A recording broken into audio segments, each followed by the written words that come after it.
Arratsaldeon eta ongi etorri Karrikiri elkarteak eta Iruñeko udalak eta Nafar Ateneoak antolatu duten hitzaldi honetara.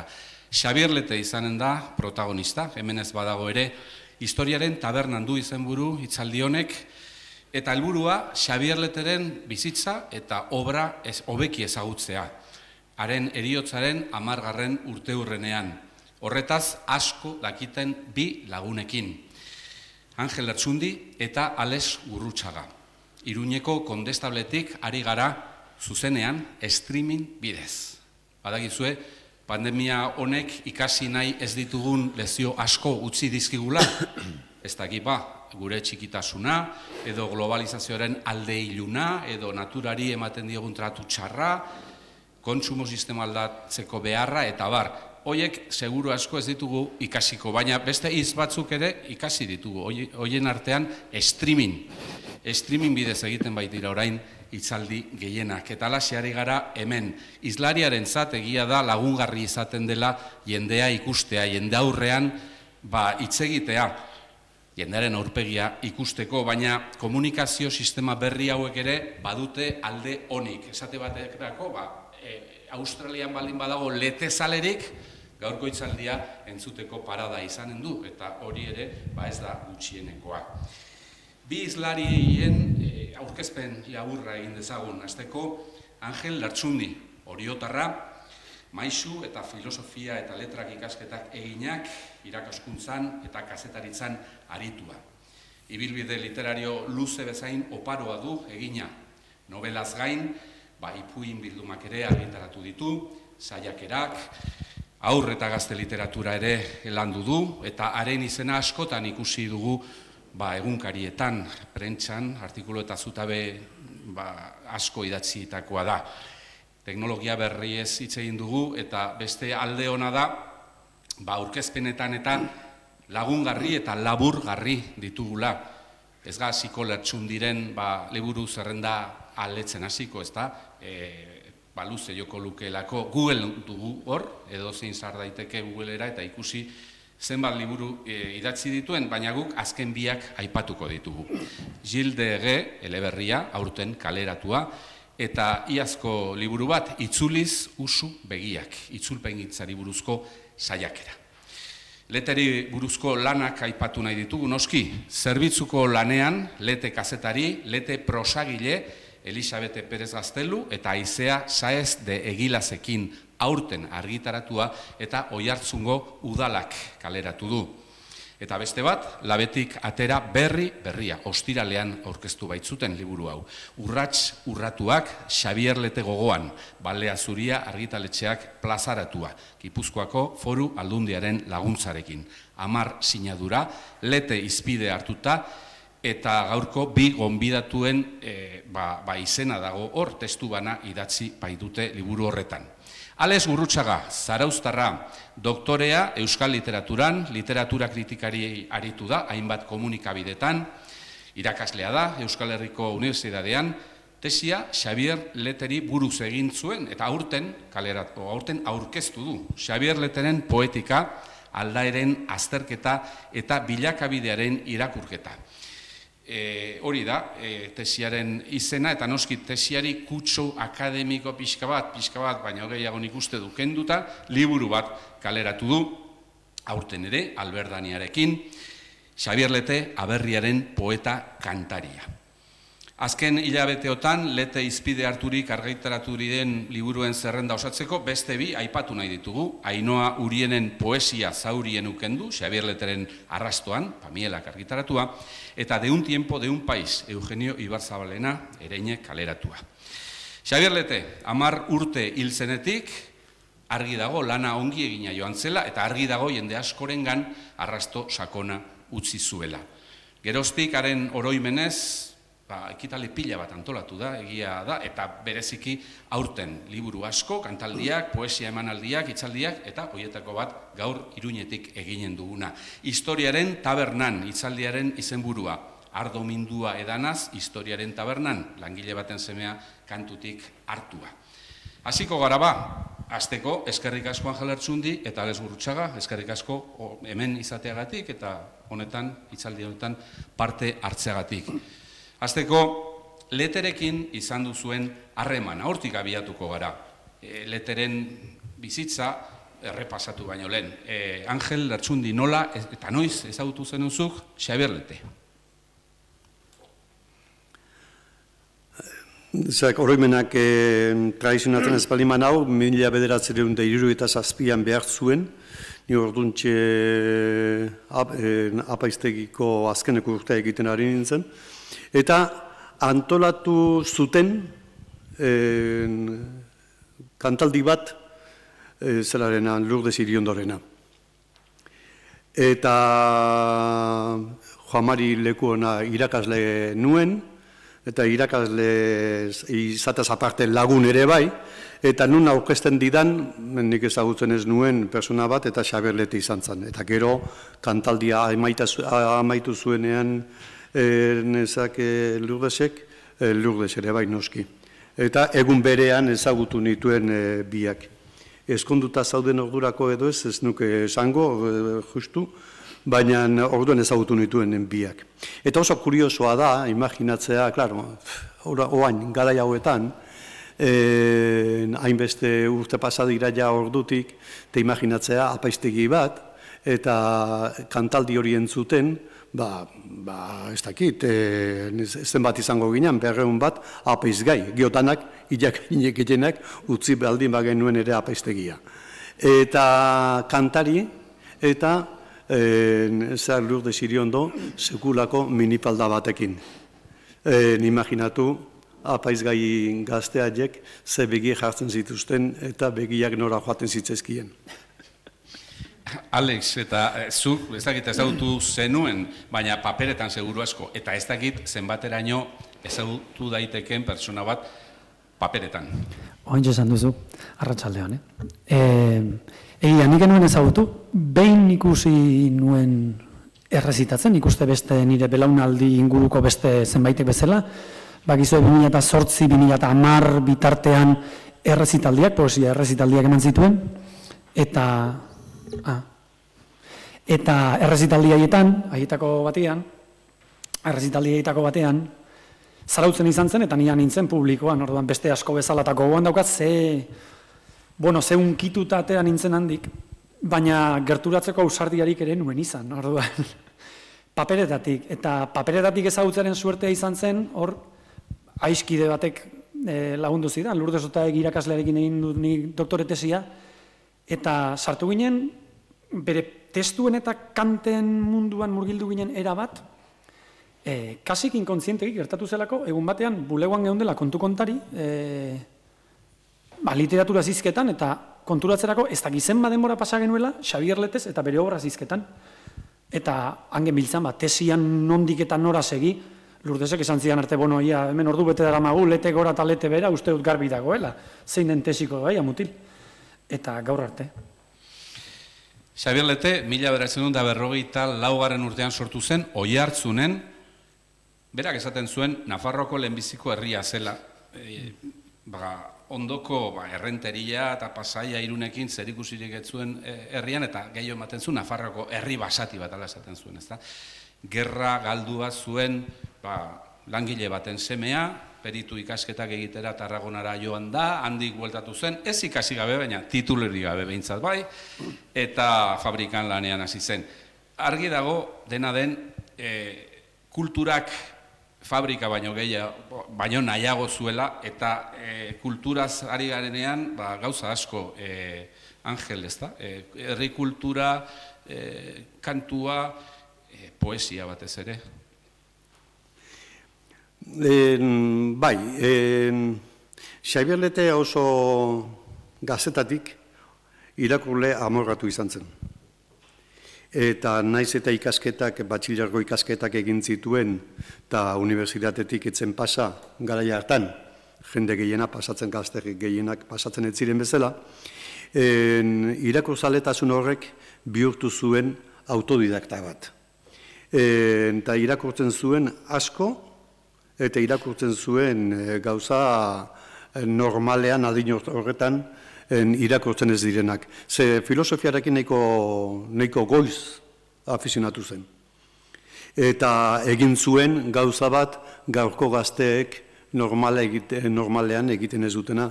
Eta da, ez maisuak ezagutzea maisuen bitartez, baizik maisuak zuzenean ezagutzea. Hau da, Aristoteles adibidez, edo Platon adibidez, edo Camus adibidez, zuzenean irakurtzea, eta haiekin elkarrizketa zuzena liburuaren bidez izatea. Autodidakta izatea hori da, eta bere irakurzaletasuna, hemen ales dugu, bere altxorraren, bere gordailuaren zaintzailea momentu honetan, ura guztia antolatzen ari dena, diputazioaren esku dago, material guztia eta ondoen ezagutzen duena, eta artxibo hortan, Xabier Leteren artxibo hortan dago, bere irakurketen zerrenda oso ugaria, filosofia eta literatura bereiziki, poesia eta novela. Eta novela eta poesien artean, hizkuntza, euskaraz aparte eta gaztelaniaz aparte, hizkuntza oso maitea, frantsesa beti izan zuen, bai prosan eta bai poesian. Eta gero, noski, kantagintzan ere, gauza berbera, hainbat garaiko kantari frantsesak euskarara ekarriz eta haiek kantatuz ere bai. 1975an, bai. Gauza bat, ez nuelako batera hasi nahi.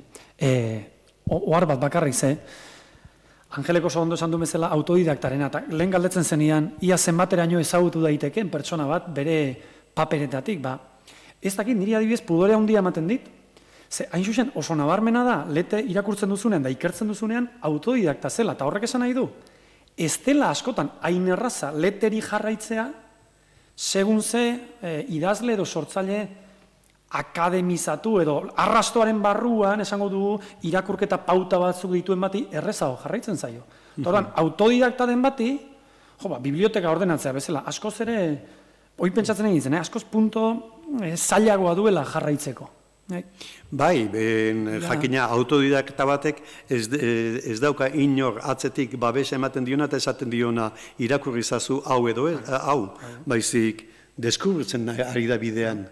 Bakarrik, liburuen aurrean, eta berak senak esaten dion arabera, edo momentu jakin batean dituen kezka poetikoak, edo kezka filosofikoak, existentzialak, garai hartan, hasiera hartan, eta horren arabera hautatzen ditu. Ez unibertsitate batean bezala, modu disiplinatu eta modu nolabait eskalonatu batean. Errekazikinen iturri garbiak aurkitu nahi zituen poeta bat-batean kantatzen ere hasi zen. Ez dok 13 taldea zari gara, 75ean sartu zen Xabier Lete ez dok 13 taldean, eta badakigu kasualidadez hasi zela, Benito Lertxundi gaixotu zen egun batean, hor ere autodidakta. Bai, hor ere autodidakta, eta Josen hartze, adarra jotzen. Bai, ahotsa oso txarradakak, baina arrakasta izango duk, justu horregatik antxe. Profetikoa eta arrazoi gainea, asmatu. Bakizu, esaten dute, nik beti pentsatzen dut, asko esaten da Lete kantari txarra zela. Eta nik konbentzituan nago, ez karela justuak edo oso justuak horrekin. Nik beti pentsatzen dut, Operación Triunfo ez zuen irabaziko igual. Baina nahi ere ez. Oda, ez zait iruditzen nahiko zuenik genuen ezautu, baina beste estetika batzuk ziren, eta beste komunikazio modu batzuk ziren. Eta nik hartzeri erosten diot afirmazioa, arrakasta eukiko duk, ikusita gero, ez da meritua esatea. Baina gaizki kantatzen zuela ere ez nuke esango. Ikusten zait, beste estetika batzuen garaiak ziela, eta orduan estetika horietan moldatu zela, diferente.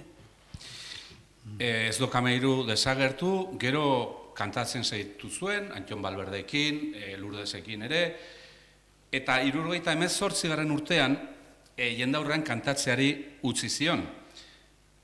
Oiu eta kontsignak garrantzia handiagoa zuten garai batean, eta nazkatuta, eta bada esaldi bat, zuek ere liburuetan eta jaso duzuena, aguanta zaitzatela zeun ama santissimak. Lete gizon kritikoa zen, batzutan esaten dugu norat aize, arat aixe, baina etzen horrelakoa Xabier Lete. Bere bidearekiko leiala bai, eta kritiko eta berezi alde hortatik, ez da? Ba, inoiz jende aurrean kontatu ez dudan anedota bat, Zarautzen antolatu genuen jaialdi bat, garai hartan Fronton zinema zan lekuan, eta aretoa gainezka bete zen, zer orduan punta-puntako hainbat kantari etorri zen zer hartan, eta tartean Xabier Lete zen. Garai hartako puntakoenak zeuden kontzertu hartan. Eta esaten dudan bezala gainezka zegoen.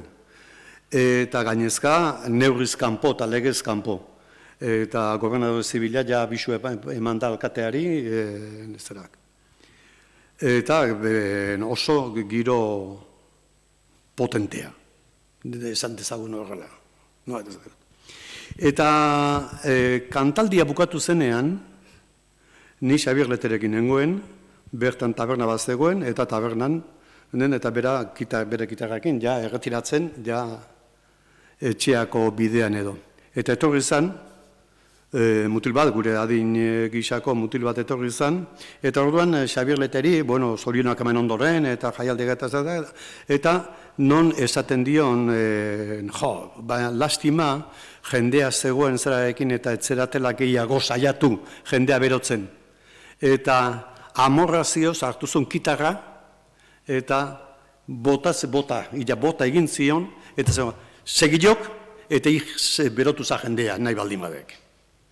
Nolabait, garai zailenetan hasita zegoen, Xabier, eta nahiko sufritzen giro hori, nolabait, gainditzen zuena errezital bat izatetik, nolabait, beste jarduera politikoekin, eta zerikusia zuena. Eta berak, nolabait, sentitzen zen, kantari, sentitzen zen mezulari herriarentza, baina mezulari poetikoa. Eta baita ere esango nuke mezulari soziala. Poetikoa eta soziala hori, bai, garbi. Baina besterik etzion berak beste funtziorik ikusten bere langintzari. Alex, Euskal Herria maite zuen, hori argi dago, baina minetik, Euskal Herri nerea ezin zaitut maite, baina non biziko nahi zugandik aparte. Horretaz eta nazionalismoa, abertzaletasunaz, biak diferenteak zirela esaten zuelako. Bai, batez ere, garai batetik aurrera ez, atera zuen, edo egin zuen ideia hori, hain nintzen pentsatzen, oin esan duzu Euskal Herri nerea ezin zaitut maite, eta gero, Angele kontatu duen pasaizoarekin, nola ez, holako egoera batean esan Euskal Herri nerea ezin zaitut maite arraioa. Zenbateraino, pasaizoak dena esaten du, baina zenbateraino momentu batean eremu politikoak eta soziopolitikoak jantzuten edo presionatu zuten garai batean Euskal Herrian, eta ez bakarri musikan, beste arte diziplina batzuetan ere, eremu artistikoa, eremu kulturala, eremu literarioa, literaturan ere egontzen eztabaida hori, ez? Eta, esaten zenuen, etzen ura arrastoa nola eta hola sartzekoa. Hor dago, artistaren autonomia, bai, bazen poeta sozial eta bazen are profeta nahi bada, baina bere autonomiatik, berak esango zuen, baina berak nahi zuelako, ez inork behartuko zuelako. Eta hori irakutsia zuen oso gaztetatik, aberriaren asuntuari heltzera nua. Ze, aberria eta nazionalismoa bereizi zituen hor denbora pixkat aurrera egindakoan, 80ko hamarkadatik aurrera, bereziki 80ko hamarkadan iristen da formulazio hortara, Angelek zuzenduko bestela, baina hor nonbait. Lehendik dator, dikotomia lehendik dator, 60ko hamarkadan jazten da, nahi eta ezin, maite eta ezin, maite ez, baina nora arraio joan. Eta erakusten du nik uste, autokritika etengabe bat, bere posizio filosofiko eta existentzialak kuestionatzera oso emana den persona baten jarrera, ja 60ko hamarkadan, ez da ideia bat botata, ze ederki ideia hontan planto egin da. Da ideia hau, eta etengabe egiten du, ez? Eta horrek ere bazuen, jendearentzat deserosotasun puntua. Eta 80ko hamarkadan iristen da formulazio batera, karo, hainbeste krisi pasata gero, hainbeste aguanta zaitzatela zuen amak, hainbeste tensio eta gero, nik uste formulazio horretan batez ere dagoela pixkat pakea, nolabait, berak bere buruarekin pakea egin beharra, montatu diskurso bat, non, bueno, behintzat balioko didan niri, oreka batean, kokagune bat bilatu du, lasaia izango dena, mentala, ez ari naiz, eare.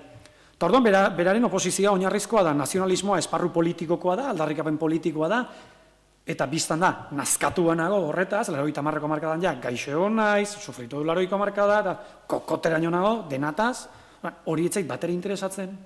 Eta abertzaletasuna da, lurraldearekiko beste atxikimendu bat, sentimenduzkoa, poetikoa, emoziotatik datorrena, eta hor bai, hor nahi dut gelditu, hortaz ez naiz damutzen, da orduan beti esango du, ni gero eta abertzaleago bai, baino nazionalismoaz eta politikaz ja nazkatuta nago, ez?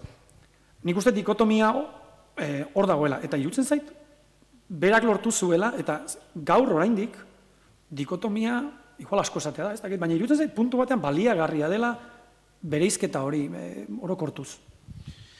Bakatu guzak, adibide txiki bat. Berak Ikaragarri maite zuen, Ikaragarri,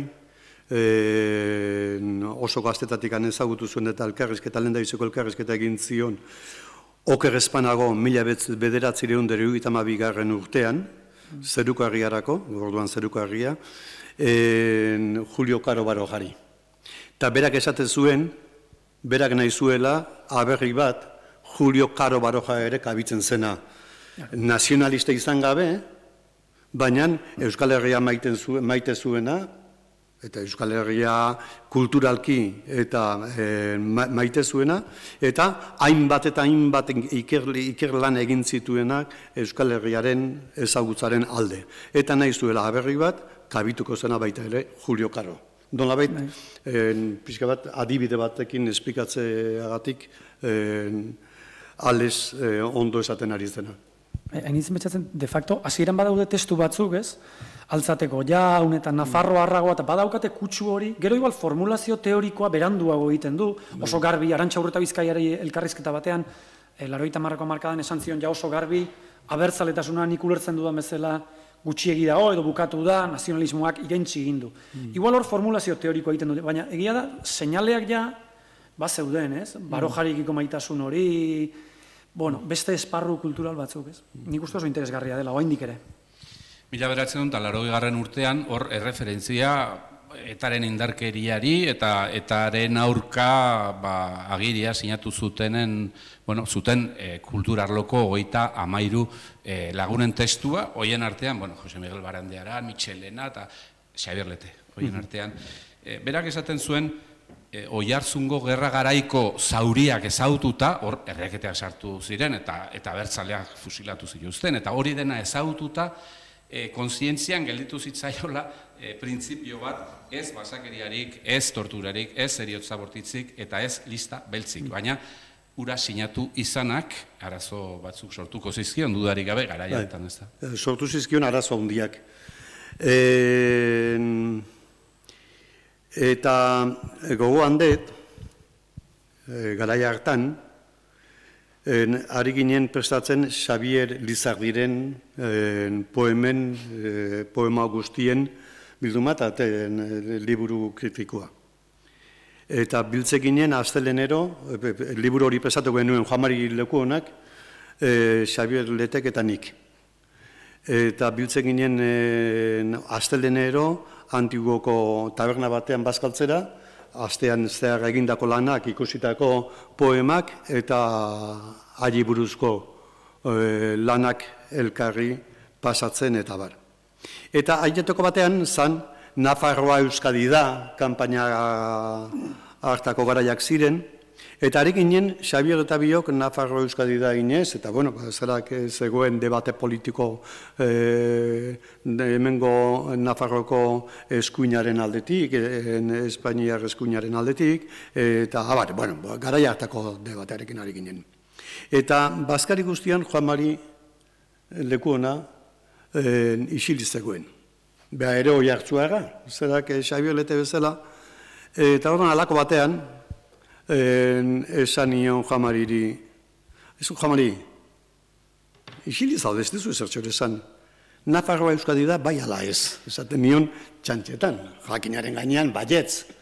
Eta harritu ninduen erantzun bat eman zidan, buruak esaten zida baietz, baina eta hola egin zuen, ezkoakin da. Zer da? Nik erreketeak ikusi nituela Oiartzunongo plazan sartzen, eta esan zuen, besterik gabe. Eta noski, bere bi osaba apaiz hiltzituztela, zera hartan. Eta, klar, hori, tensio hori, bihotzak eta buruak esaten duenaren arteko tensio hori, ez? Esperientzi personala, eta gero, norbera daukan, herriaren ganako jarrera propioa, ez? Baina, biak askotan ez doazela bat. Aste honetan ikusi dut, eman berria dute Joyesen inguruko dokumentala, 33 manifestua aipatu zunean berehala etorri zait dokumentala Uranditan. Eta han uste dut Garmendia zela, ez dakit nor gogoratzen zuen, baina hizketan ari zen batek gogoratzen zuen nola Joyesen liburuan badagoen leteren ideia hura. Euskal Herrin ere ez zintzaitun maite ideia hori berriz ekartzen den, eta sugerentea egiten zitzaidan, ez? Berriz, ez daukat nik esplikatu beharrik inori, ez? Zergatik ikartzen dudan, harira 33 manifestua, eta gero Joyesen postura, eta leteren esaldia, eta tensioiek nastu egiten zaizkit buruan.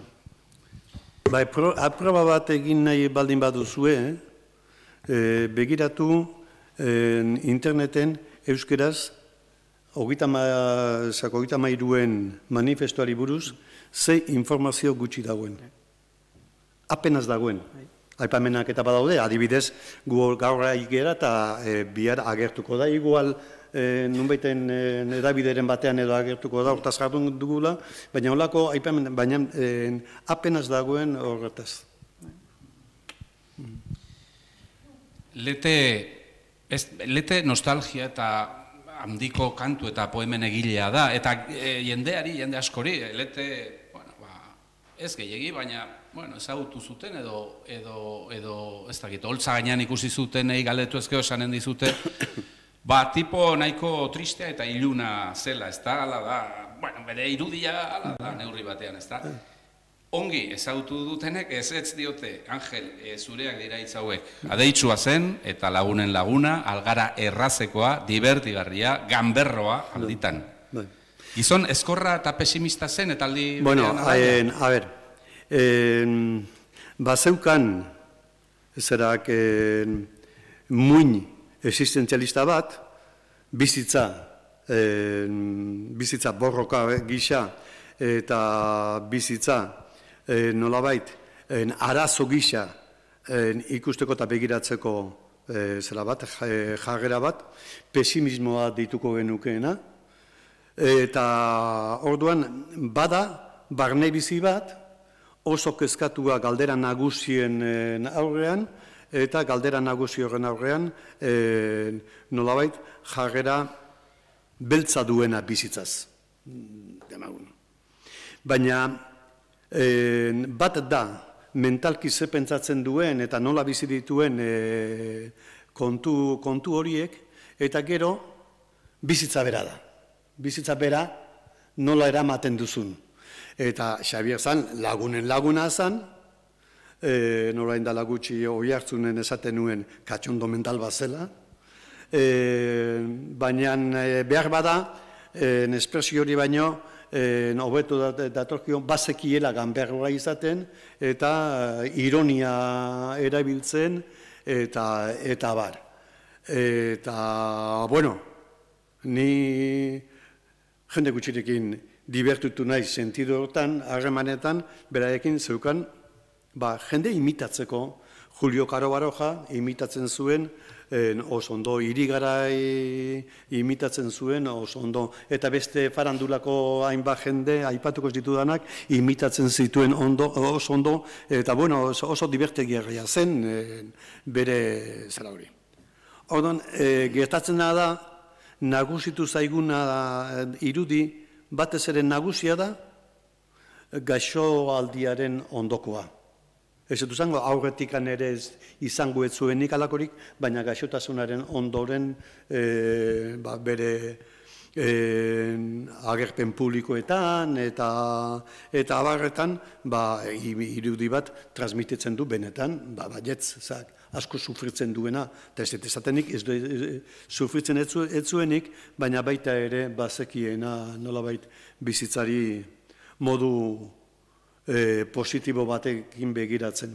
Nik uste zuela, alde batetik, pesimismo hori, eta beste alde batetik joera bat, esango nukeena, joera etiko bat agintzen ziona Camusen bidetik, Camus idazlearen bidetik, agintzen ziona nolabait positibo izatea.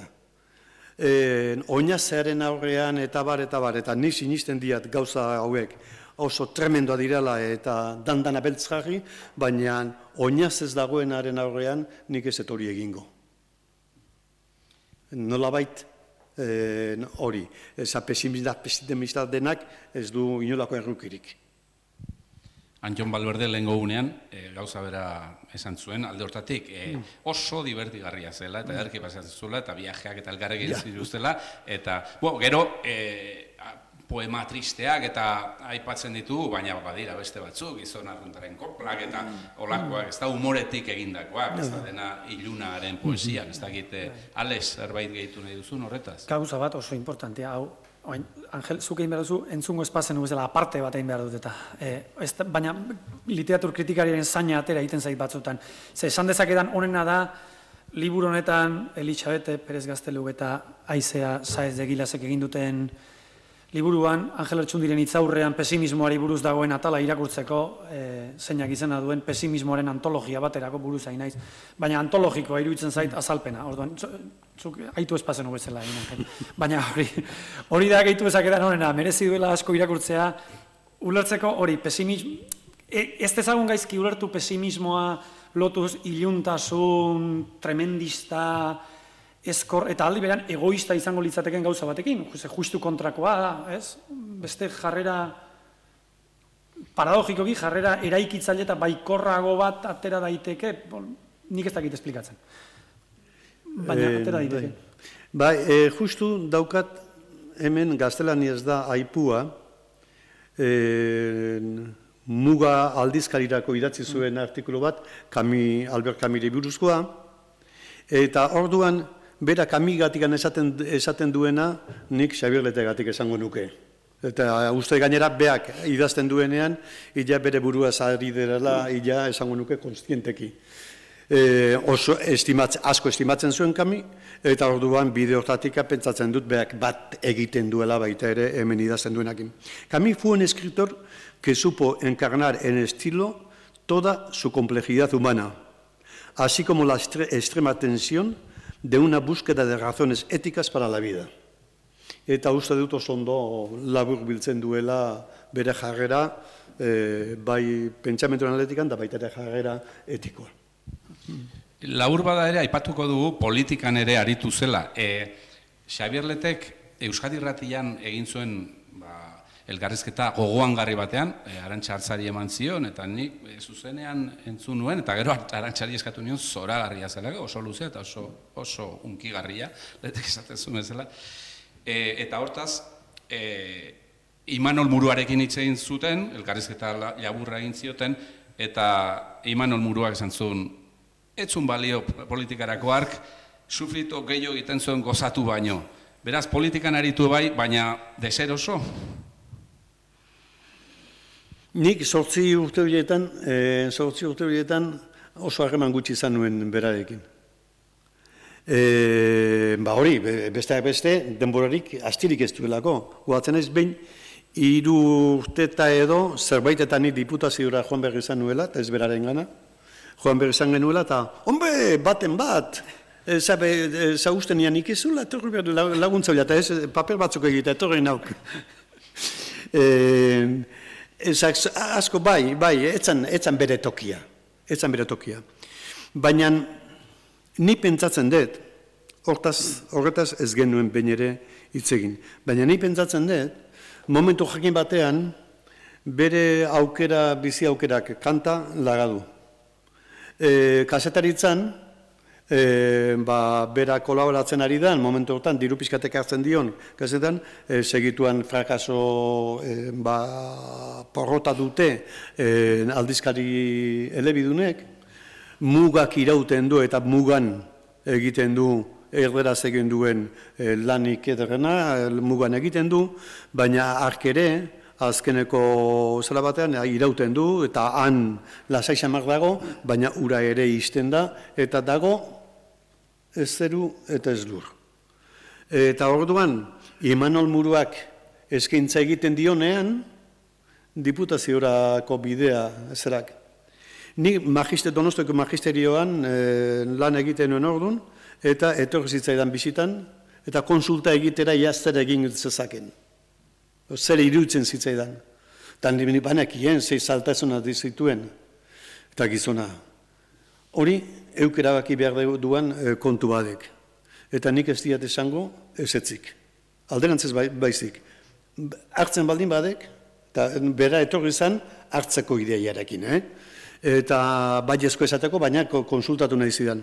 Eta hartzen baldin badek, garbi izantzak, nire babesa izango dekela. Nei, oso ondo iruditu zaidala, bere zeukan bizitzen ari zen egoeragatik. Eta pentsatuz, denbora gutxirako izango zela. Eta gero 8 urte irauntzion horko lanak. Nik ezagutzen dudan aldetik. Hainitzen pentsatzen, eta biztan da, ez ziola osasun aldetik ere honik egin.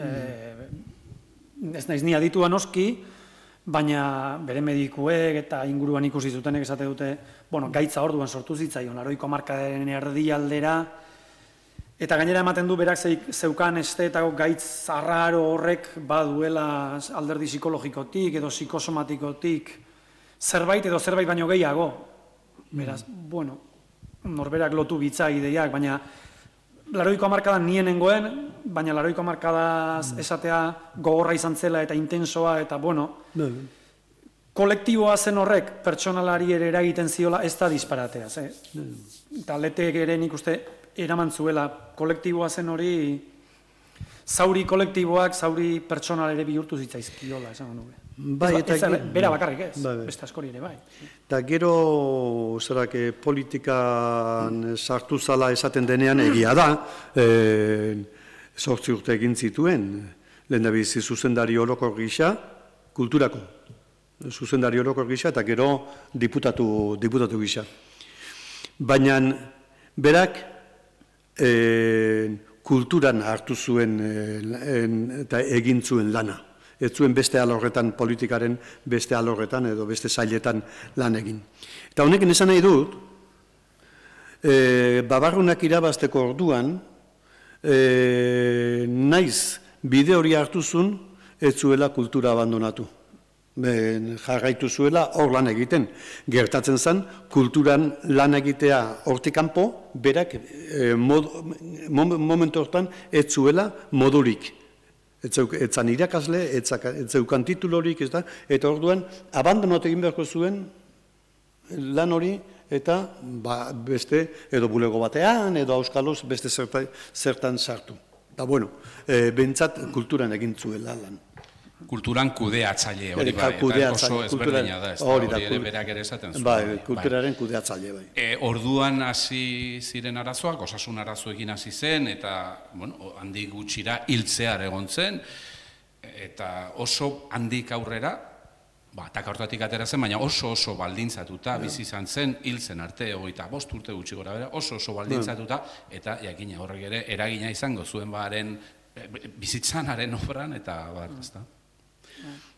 Bai, ikusik besterik ez dago azken urteetako irudiak, bai zerak ematen zituenean, azkeneko liburuari buruzko hitzaldiak ematen zituenean, hitzaldia baino gehiago, erdi errezitaldi, erdi jardun testimonial baten moduan, eta noski oso galduta zegoen ja fisikoki eta bar. Eta imaginatzen dut horrek baduela baita ere zerikusi handia gero jendearen imaginarioan geratu den irudiarekin. Nik uste badagoela puntu bat, gehituko nuke, punto importante bat, literaturzale edo arte konsumitzaile bezala nire ustez oso importantea dena. Eta da, pentsatzea, errealitatean ze gaixo zegoen, ze oso gauza fisikoa esatea noa, ez? Ze arazo zuen pisuarekin, elikadurarekin, ospitaleratzeekin, eta oso erraza litzateke hortik, lehen Angelek aipatzen zuen, ez?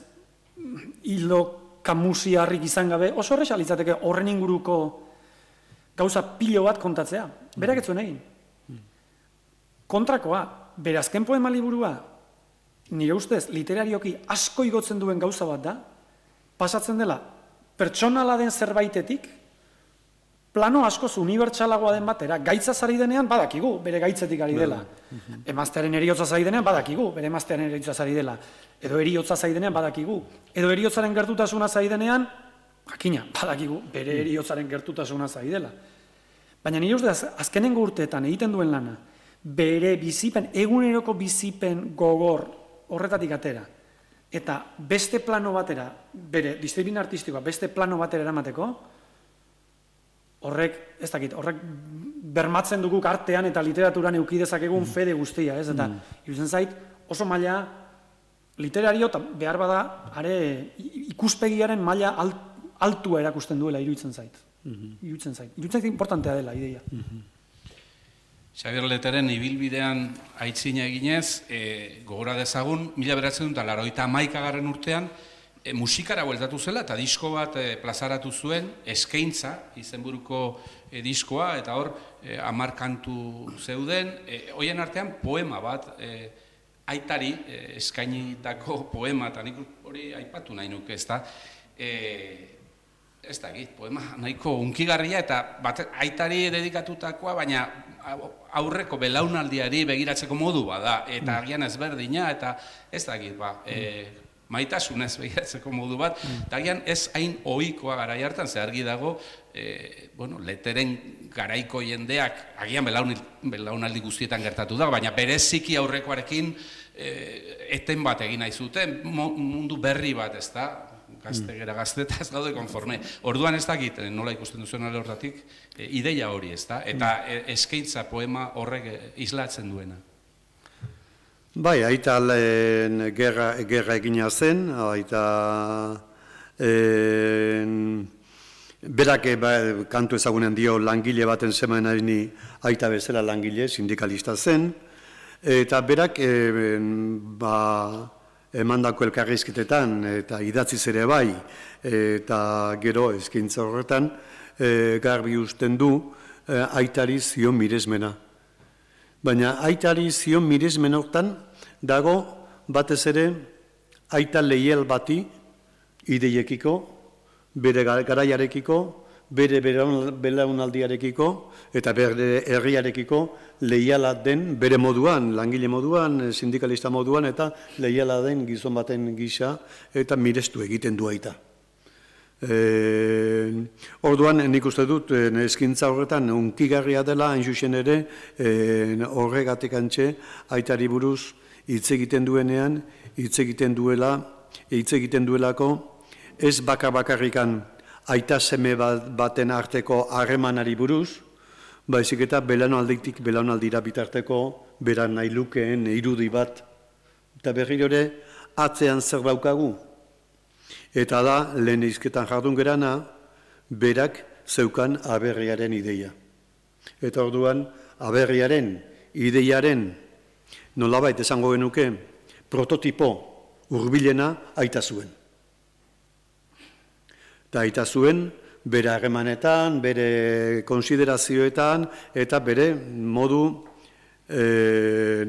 zerak libre batean, jendearekin harremanetan jarduteko, eta hori dena zen hor poema hortan agiri dena, nire uste. Egin zen pentsatzen, eta aitaren garaikoak literaturan ditugu pizkundekoak, eta aberriaren konzepzio hori. Nietzat, gehituko nuke, poema antologiko asko posten naiz aipatu duzulako, nire ustez, leteren poema guztietan antologikoetakoa edo antologikoenetakoa da, dudai gabe, irutzen zait, poema oso zona eta geruza askoko poema bat, eta nik uste oso ondo erakusten duela ikuspegi etiko bat.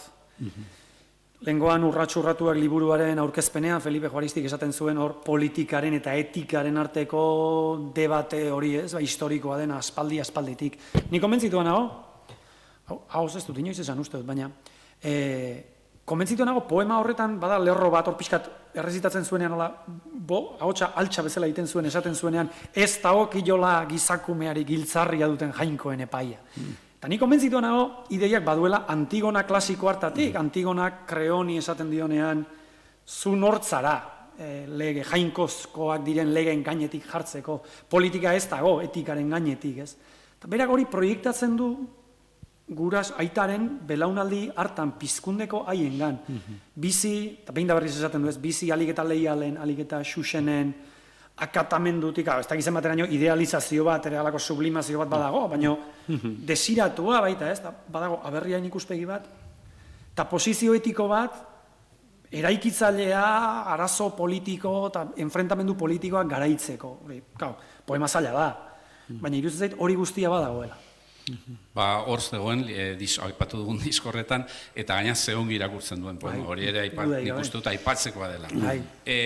Lete pentsalaria ematen du gogoeta etengabean ari zela, eta gero etorri handikoa, hori ere aipatu behar da. Aurkezpenetan, elkarrizketetan, orain dela urte batzuk, Alberdaniak bildu zituen elkarrizketa nagusiak, eta hor aurkezpenean zuk esaten zenuen, idatzi zenuen, Angel Letek ez zuen bere bizitza idatzi, esan egin zuen, eta ez da gauza bera liburu hori, egia da, hor pasarteak daudela, ez da gauza bera hor irakurtzea hori, edo Xabier Leteri entzutea, ze alde hortatik, kazetari batentzat, Lete bezalakorik gutxi nik uste.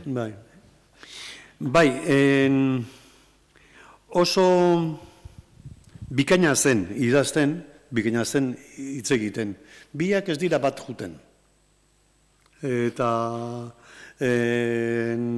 idazle hona izateak ez du esan nahi, zerak, Euskal Herriak prosa mentzat eman duen idazlerik onena Koldo Mitxelena zen, izan dugu, eta Baldarrena ere bai hizketan. Ez dira batera joaten bi kontuak. Baina Xabierren kasuan biak oso ondo joaz. Eta horrekin batera, adiraziko nuke, bietan baduela belarri edo zena aparteko bat, nolabait, kode jasoa eta kode herrikoia, kaleko kodea, biek bat egiteko segun ze testu klase da, noski. Filosofia sari denean gutxixiago eta beste hainbat testutan gehiago, baina bi horien arteko beti dago presentzia bat. Eta belarria testu idatzietan beti dago presente. Espresioetan, erabiltzen ditu hitzeetan, nik askotan esaten nion, zerak, ematen dik, nire kontraia izela, denbora guztia hainbeste sartuz hire ipuinetan eta, hire ipuinetan bakatu, hire poemetan eta zerak, horko Nafarroa harragoa eta ez dakiz. Eta orduan, baina oskidetza oso fuertiak, oso ozenak, eta haiek duten indarra zu haren poemak, haoz irakurtzen hasten zera, eta entzuten ari zera hitzak. Jakinaren gainean, gero, justu kontrakoak ere, suabenak erabiltzen dakiela, ez? Eta hor badago, zirkustantzia kurioso bat, kuriosoa edo, nesango nuke, oso aintzat hartzekoa eta garrantzia handikoa, eta da, zenbat eta zenbat esamolde espresio hitz geratu zaizkigun memorian, nire belaunaldiari eta ondorengoari behintzat, eta gure eguneroko jardunean oso zerak diranak. Baimena ematen baldin badia zue, nik egina dut alako espresioekin, esango nuke kolaxe moduko bat, eta ez nuke esplikatu behar eta irakurri bakarrikan, baina, en fin, alako kolas bat, eta balio duena nolabait esateko Xabier Leteren bizitzaren biografia labur baten modura. Amaren bularra, aurraren janari. Haunditzen zarenean ikusuko duzu, isilik egoteak zenbat balio dun. Langile baten zema naiz ni, aita bezala langile.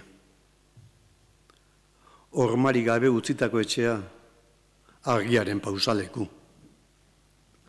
Aberri apalaren, aberri ilunaren poema.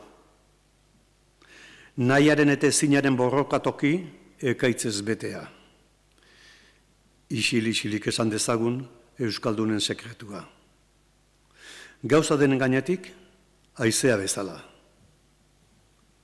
Kondaira urratu baten, oihartzun oiukatua, historiaren tabernan. Ni naiz errekazikin iturri garbiak aurkitu nahi dituen poeta tristea. Zure bularlastanen antzista egarriz, ezaidazu galdetu gauza ilun guztien arrazi gordea. Zu ere, urruneko misterio batetik zatoz. Amasei salbe eta amalau kredo erdera zentzunagatik, urrutizego kura hanbere zeruan. Kontzientzia duintasuna, herria aberria, giza aberea, sentiberatasuna, gizatasuna, leialtasuna, duda, misterioa, kulpa barkamena, errekonziliazioa, errukia, pietatea, sufrimentua oinazea, atxekabea, transcendentzia, izarren hautsa. Materia, espiritua, purifikazioa, kontemplazioa. Arrazoia, otoitza. Ezereza, goiarnasa. Pesimismoa, malenkonia. Ieskorra, sublimatua. Gorputza, antzaldaketa. Bizitzez balitz, ohitura zahar ezaguna. Ez da gehiago guda ederrik izanen. Ez nau izutzen negu hurbilak. Elurra ikusi dut Bianditz mendiaren egalgailurretan. Egun sentiaren esku izoztuak. Agortu zaizkititzak. Azkenean, esku utxik hiltzen gara. Amaitu da bidaia. Non nago, zer larretan? Herri zahar honetan.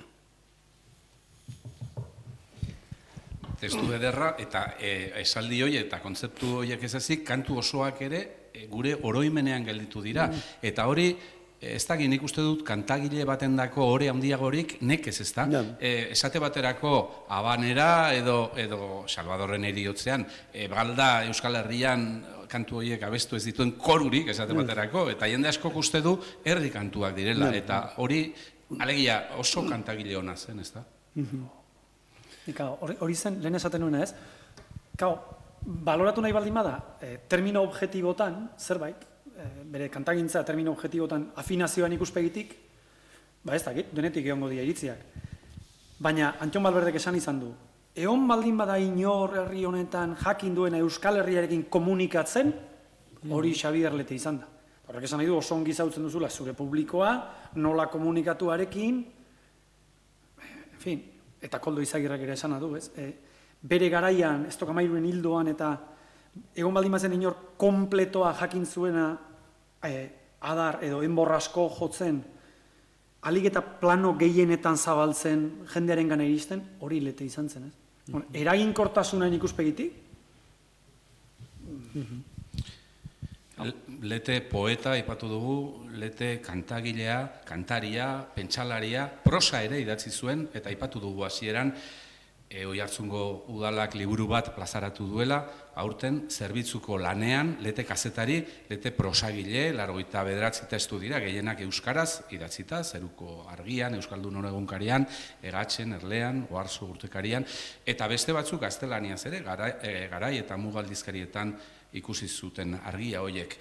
Liburuaren aurkezpena Angel Latxundirena da, eta izenburuak dena dio, ezta? Hasieratik argi dago zure iritzia, prosa ere bikaina zuen. Bai, prosa ere bikaina zuen. Bueno, bere jardunetan ere publikoaren aurrean eta hitz egiteko moduan eta bar. Prosa bikaina zuen, eta hain bikaina non nik askotan esan nion, argitzen nintzela nola ez zuen sekula prosa literarioa egin.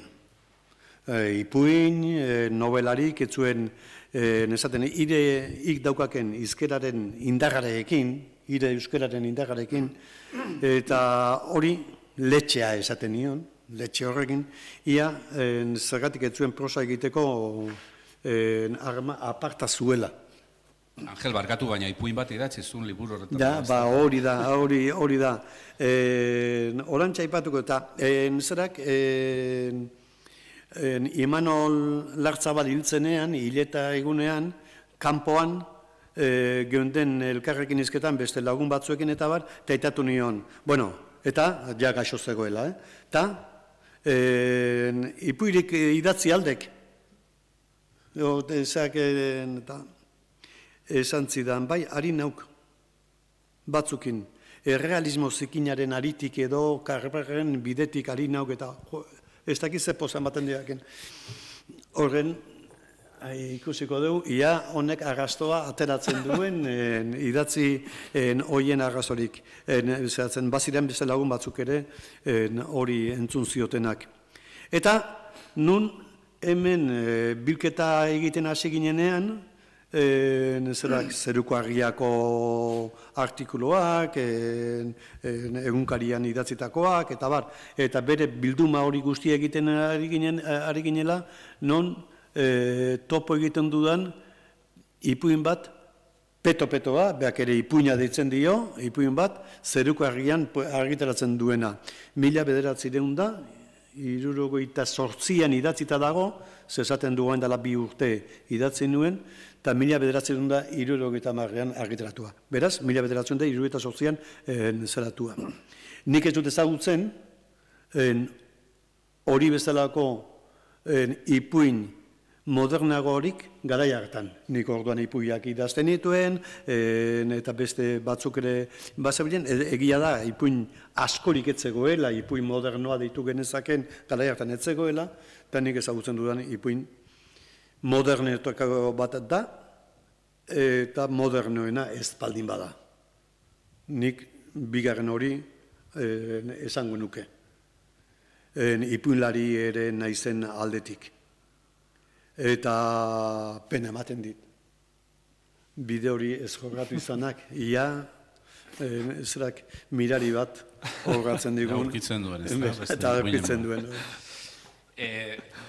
Kantu gile hona, poeta, baina Xabier Letek beti esaten zuen elkarrezketetan eta poeta peto-petoa naiz, kantari txarra, oso kritikoa, ez dakit posetik ote zuen edo ez, baina bueno, kontua da, izan zen gizon bat, saiatu zena, baina ez zuena asmatu, asko gustan zitzaion, Pabesen esaldi hori, ez da, eta bere buruari aplikatzen zion.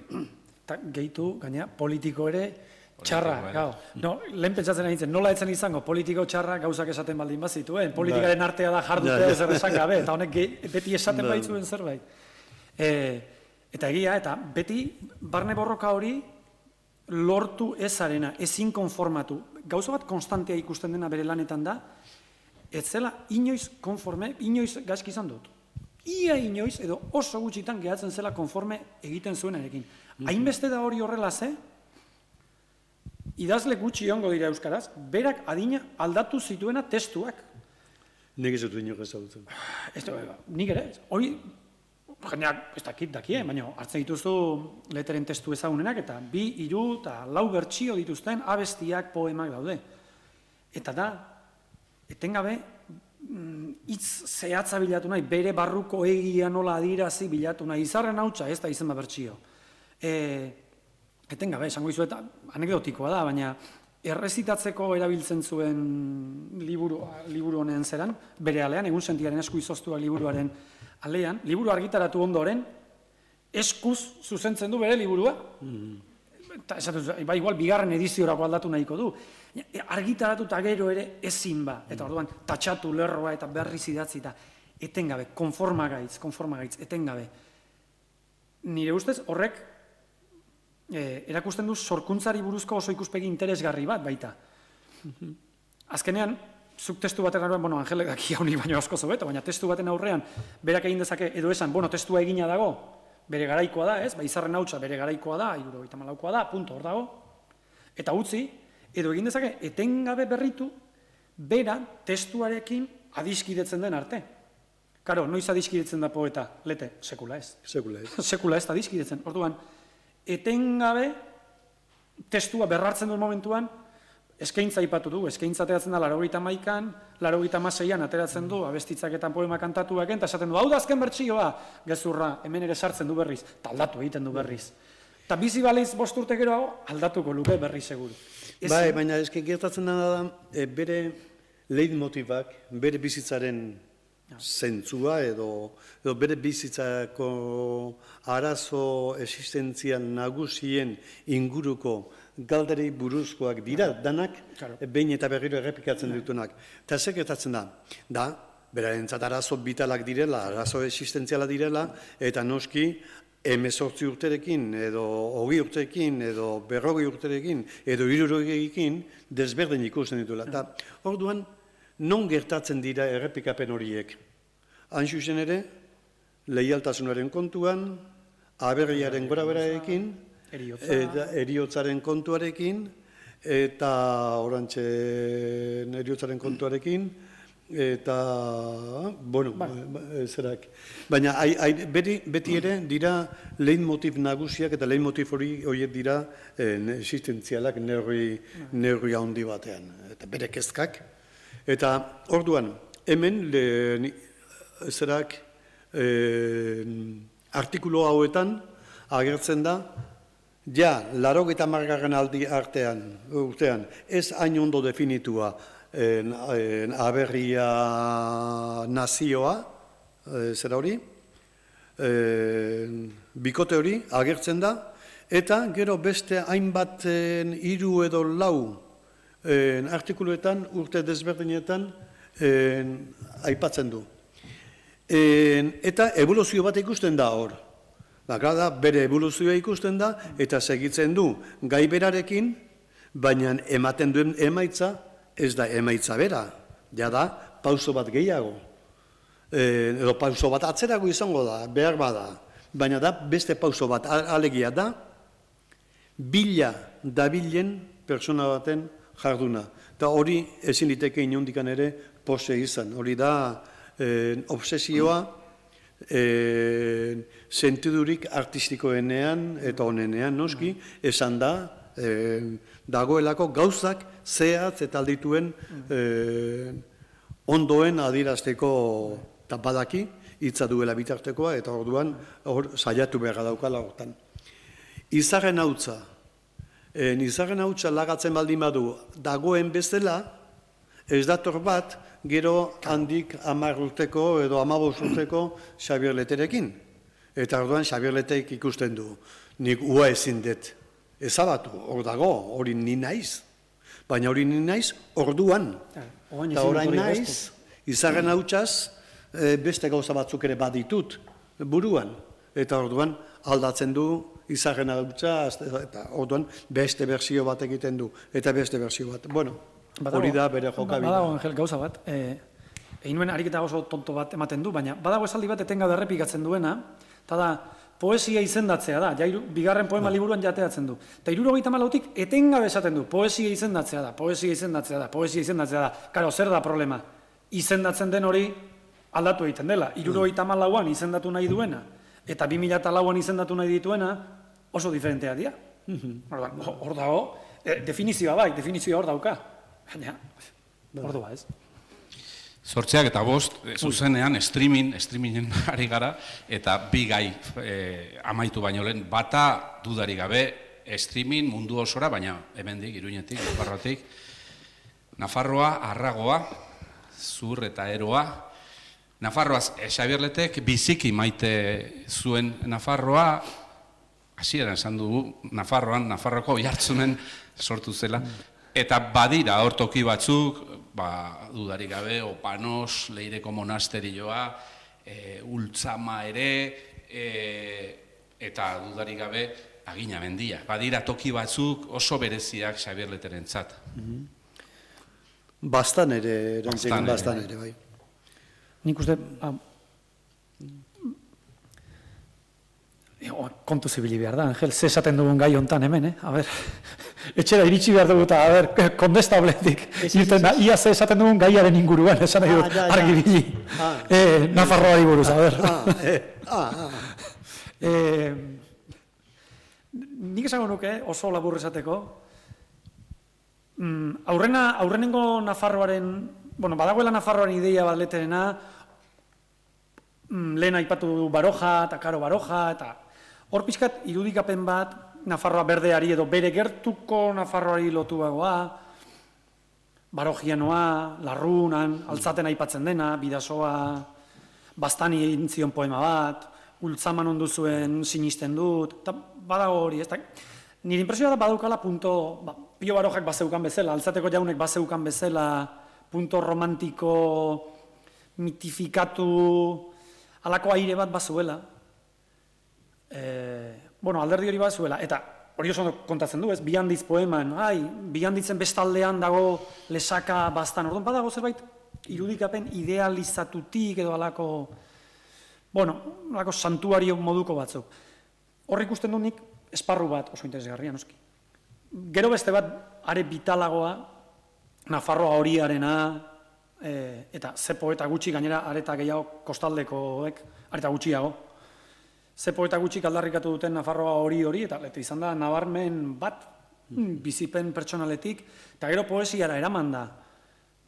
Aipatzen zenuen Jesara, ez? Jesara igotzea eta lautada argitsua Nafarroa Arragoa badakiguan okurritu zitzaiola. Monreal eta Idozingo ordeka hartan okurritu zitzaiola.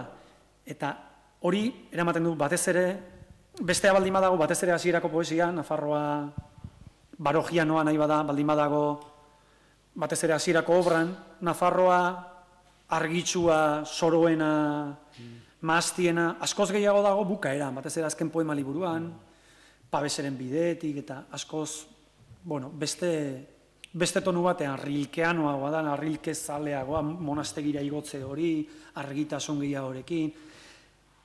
Eta, klaro, irutzen zait, berak esan dautzi zuela, Arragoa, klaro, nik bezalako jende pilo batek ezken nuen jakingo, Arragoa zertzen nik bezalako kalekumeek, seguro asko letegatik ezpalitz, berak oso ondo egin zuela, Nafarroaren, oso azkar esan ditugu batzuk, baina zenbat aipamen, benetan, beregan ikusten da, Arragori, eta Iruñare aipatu dugu, errezitaldia Iruñean, eta barrez, bazuen konzepzio, portzito, anekdotikoa den gauza bat, Nafarro Arragoak dituen, bertsio kantatuan da bertsio idatzian, sugerentzia bezala, bakoitzak pentsa ezala ze esan nahi duen, baina bertsio kantatuan ez du esaten, baina bertsio idatzian, lerro batean, bakizu, poeta doa mendian gora, eta ikusten du Nafarroa, eta goianan mendiak daude,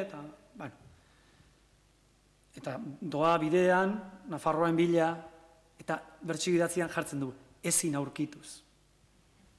Hor utziko izuet, oain etxera joango gara korrika, Angel.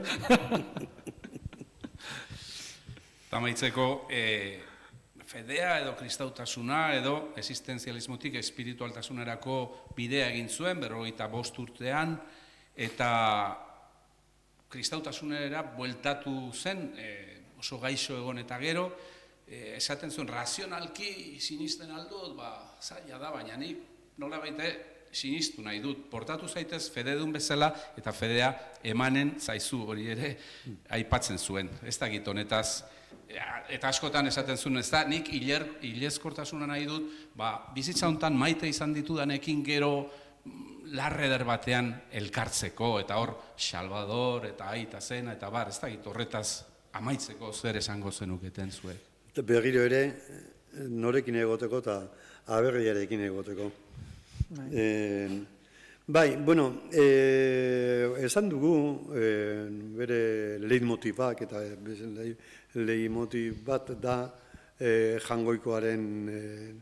jangoikoarena, nunago, bueno, nesarak handago bere zeruan, jangoikoa eta teologia katolikoak deitzen duen jangoikoaren isiltasuna.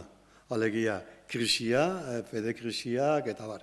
Beak esaten du momentu batean, Ignacio Mujikaren liburuotan, Xabileteren autobiografia delakorretan, esaten du bera Xabierrek momentu batean fedea galdu zuela. Nik ez diot deitzen fedea galtzea, bizi guztia jangoikoaz galdezka jarduntenari. Ze denbora guztia ditzera, erreferente batez eta erreferente horren bila. Eta nik hori konsideratzen dut, badela fedearen modu bat. Gertatzen dena da, fedearen krisi hortan eta jangoikoaren isiltasun horretan, katolikoek, teologoek esaten duten jangoikoaren isiltasun horretan, non jangoikoa ez da etzaio manifestatzen sinistunari, momentu jakin batean, hainbeste galdetuz, ailatzen dan sinistera badagoela, isiltasuna urratzen zaiola, nola baita esateko.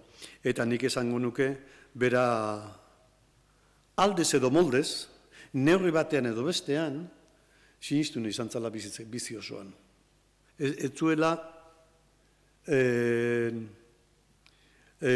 gainetik kendu hori. Ze berak gaztetan da zerak adibidez paralelismo batean jarrita fedea galtzen duen batentzat eta ze zaila dan, esperientzi propiotizari naiz, ze zaila dan behin gauzak ustez garbi ikusten dituzunean, zenbat daukazun txikitan eta 20 urte arte edo jaso dezun guzti horretan desikasten. Eta bizi osoan segitzen dezu desikasten. Nahi ez da ere, ze daukazulako presentzia izan dezu halako formazio bat, non erlijioa zerrikitu guztiak estaltzen zituen, bestea erlijioaren aetzen beste edozen airerik sartzen etzion usten, nik txikitan bizi izan dako giroa eta nire belaunaldeak txikitan bizi izan dako hori da, baina behin hortik urrutiratzen hasten zeranean, eta ikusten dezunean, hasten zeranean, modu kritikoan begiratzen eta bar, edo hasten zera desikasten, eta desikasteko modutako bada galdera egiteari ustea, eta orduan hori da fede galtzea. Ja, desikaste horren prozesuan abiatzen zarenean, baina bera etzan desikasten hasi. Nola baita esplikatzeko, zerak, nire ustetan, ez da, ados, agon. Hau, historiaren taberna metaforikorako eztabaida baino, benetako taberna baterako eztabaida izan daiteke. Ze, nik fede kontua izango da baino ez diot Angeli eraba sinisten. Ez naiz kontra egiten ausartzen askoz ere gutxiago baita egit, ontaz ere. Baina gauza bakarra gehituko nuke. Nire ustez importantea dena. Nien ez gai izateko fedea galdu zuen edo hartu zuen edo ez naiz gai noski. Baina, nabardura bakarra, iruditzen zait bere obra ulertzeko importantea dela gehitu egingo nukena. Eta da, estetikak, jarrera bezala estetikak, fedearen, poeta bezala zuk jarrera bat hartu behar duzu, eta ahots bat hartu. Eta hor, estetikoki ahotsa, diskurso erligiosoan, errezoaren tonuan bermatze horrek, estetikan ere pisu handia daukala. Egongo da fedea. Baina, 82ko liburuak irakurtzen ditugunan, baita ere dago, ahots estetiko bat, ahots poetiko bat, oso, karo, Rilkeren gan bermatzen dena, poeta jakin batzuetan behar duelako, hori, estetikoki, ezaugarri batzuk dituen, ahots bat, orduan, iruditzen zait, ez dut jarriko bat edo beste, esango dut, hori ere behar zuela, ez? Fedea aparte, diskurso bat, ahots, ez poesia sozialaren ahotsa baizik, ahots antzaldatuago bat, goiarnasa handiagokoa, orduan, biak zituela esango nuke. Bueno, tabernan segiko dugu hemendik aste batzuetara. Taberna honetan, historiaren tabernaz, gainerako ostatu guztiak, taberna guztiak itxita daude, baina gu hemen gustora aritu gara historiaren tabernan, Xabier Leteren obraz eta bizitzaz, ez dakigu Xabier Leteren dagoen, zelarretan dagoen, baina gugan dagoela hori begibistakoa da, ez da? Herri zaharrontan. Herri zaharrontan, eta gugan, bai. Orduan, amaitu baino lehen, aipatu nahi dugu, hau ez dela hemen Iruñean Xabier Lete izpide hartu, eta taren omenez edo roimenez eginen den azken ekitaldia, abenduaren 17irako beste bat antolatu dutelako, Karrikirik eta Nafar Ateneoak kontzertu bat izanen da, informazioa Karrikiriren web horrian duzue.